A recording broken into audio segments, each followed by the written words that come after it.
ბონის საკოლმეურნეო ბაზრის ადმინისტრაცია 400 ლარით კიდევ ერთხელ დააჯარიმეს სურსათის ეროვნული სააგენტოს თანამშრომლებმა გადამოწმების დროს აღმოაჩინეს, რომ ინსპექტორებისას გაცემული რეკომენდაციების ნახევარზე მეტი ადმინისტრაციას არ შეუსრულებია. სააგენტოს ინფორმაციით, ჰაერგამწოვის სისტემა, სამრეცხაო და რძის პროდუქტების კონტეინერები არ იყო მოწესრიგებული. სანიტარულ-ჰიგიენური ნორმებისა და შენახვის პირობების დასაცავად ბაზრის ადმინისტრაციას ვადა სექტემბრის ბოლომდე ეძლევა, წინააღმდეგ შემთხვევაში 1200 ლარით დაჯარიმდება.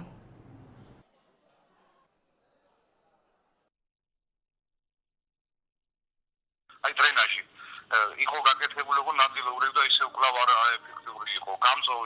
გამწოვები, ერთი ხონა გაკეთებული, ორი ხონა ნახევრად გაკეთებული და მოკლედ არაეფექტური იყო, ისე გამწოვები არ ქონა გაკეთებული.